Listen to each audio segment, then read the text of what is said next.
আসসালামু আলাইকুম রহমতুল্লাহ। হ্যালো বন্ধুরা, সবাই কেমন আছো? আশা করি ভালো আছো। আমিও তোমাদের দয়ায় ভালো আছি। আজকে আমি তোমাদের মাঝে খুব গুরুত্বপূর্ণ একটি স্বাস্থ্য বিষয়ক টিপস নিয়ে হাজির হলাম। আমি একজন ডাক্তার হিসাবে তোমাদেরকে আইসক্রিম খাওয়ার উপকারিতা ও অপকারিতা সম্পর্কে অবগত করব। আশা করি তোমাদের ভালো লাগবে। সেই সমস্ত ছোট ছোট বাচ্চারা বা আমরা বড়রাও অনেক সময় অনেক আইসক্রিম খেয়ে ফেলি। তো আজকে আমি বলবো কাদের জন্য আইসক্রিম খাওয়ার উপকার বেশি ও কাদের জন্য আইসক্রিম খাওয়া ক্ষতিকর বেশি, সেই সম্পর্কে আজকে আলোচনা করব। এই যে দেখতেছ গ্রামে ফেরি করে যে সমস্ত লোকের আইসক্রিম বিক্রি করে, তাদের আইসক্রিমগুলা অনেক সময় অস্বাস্থ্যকর হয়, স্বাস্থ্যসম্মত হয় না। আবার অনেক সময় অনেক ব্র্যান্ডের আইসক্রিমও পাওয়া যায় যেগুলো স্বাস্থ্যসম্মত আবার অস্বাস্থ্যকর হয় ডেট না থাকলে। সেই জন্য আমি বলবো তোমরা দেখে শুনে ডেট দেখে আইসক্রিমগুলো খাবে। এই যে দেখতেছ গ্রামের এক ব্যক্তি হেঁটে হেঁটে আইসক্রিম বিক্রি করতেছে। আসলে বন্ধুরা, এই ভিডিওটা দেখলে শৈশবের কথা মনে পড়ে যায়, অতীতের কথা মনে পড়ে যায়। আসলে অতীতগুলো কত না সুন্দর ছিল। আমরা এরকম চাল দিয়ে বিভিন্ন প্রকারের টাকা দিয়ে ভুট্টা দিয়ে লোহা লাটকি দিয়ে আইসক্রিম কিনে খেতাম। এটা আসলে শৈশবের কথা মনে করে দিচ্ছে। আসলে এটা খুব সুন্দর লাগতেছে ভিডিওটা। আবার এখানে তোমার একটা শিক্ষণীয় বিষয় আছে, সেই সম্বন্ধে আজকে আমি তোমাদের মাঝে আলোচনা করব। তো চলো বন্ধুরা, আর দেরি না করে শুরু করা যাক। প্রথমত হচ্ছে 1 নম্বরে আইসক্রিম যাদের শরীরে ফ্যাট বেশি, ওজন বেশি, তাদের জন্য না খাওয়া ভালো।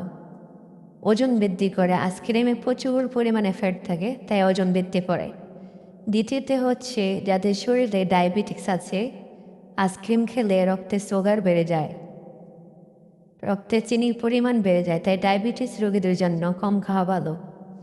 3, আইসক্রিম খেলে দাঁতের ক্ষয় ও ব্যাকটেরিয়া হয়, ব্যাকটেরিয়া জন্মায়, যার দ্বারা মুখে দুর্গন্ধ ও দাঁত ব্যথা বা মাড়ি ফুলে যাওয়ার সম্ভাবনা থাকে।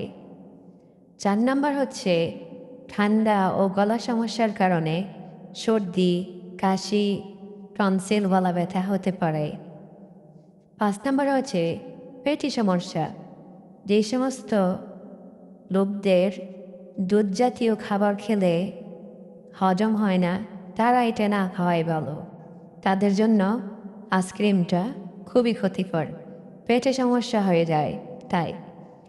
6 নম্বর হচ্ছে গ্যাস্ট্রিক। যাদের গ্যাস্ট্রিক বা আলসার আছে, তারা এটা না খাওয়া ভালো, কারণ এটা খাওয়ার পর তোমার গ্যাস্ট্রিক বা চনপুরা ডেকুর আসতে পারে। 7 নম্বর হচ্ছে চর্মরোগ ও ব্রণ। যাদের চর্মরোগ আছে ও ব্রণ আছে, এটা সাইড এফেক্ট হতে পারে, চুলকানো হতে পারে। এটা হচ্ছে ক্ষতির দিক। এখন তোমাদের মাঝে আমি আলোচনা করব কিভাবে খেলে তোমার ক্ষতি একটু কম হবে।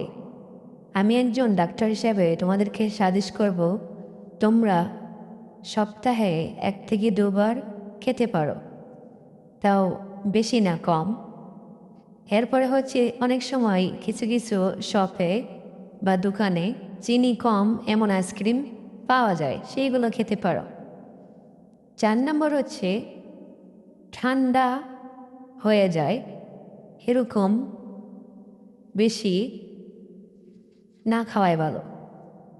যদি তোমার ঠান্ডা লেগে যায় তাহলে তুমি রং চা বা গরম পানি খেতে পারো, কুসুম গরম পানি।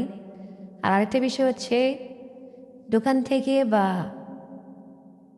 ফেরিওয়ালা থেকে আইসক্রিম কিনে সঙ্গে সঙ্গে না খাওয়া ভালো, একটু গলিয়ে নিয়ে তারপর খাবে, তাহলে তোমার সাইড এফেক্টটা একটু কম হবে। আশা করি আমার ভিডিওটা তোমাদের কাছে ভালো লেগেছে। আমি বলবো তোমরা এই সাজেশনগুলো মেনে চলবে এবং তোমাদের বাচ্চাদেরকেও সেভে রাখবে। যেখানে সেখানে রং মিশ্রণ করা কোনো আইসক্রিম বাচ্চাদেরকে খাওয়াবে না, যেগুলো খেলে বাচ্চাদের অনেক সমস্যা হতে পারে। আশা করি তোমাদের এই ভিডিওটা ভালো লাগছে। আরও সুন্দর সুন্দর ভিডিও নিয়ে তোমাদের মাঝে হাজির হব ইনশাল্লাহ। তোমরা আমার চ্যানেলটি সাবস্ক্রাইব করে আমার পাশেই থাকবে। সবাই ভালো থাকো, সুস্থ থাকো। আল্লাহ সবাইকে ভালো রাখুন। আমিন।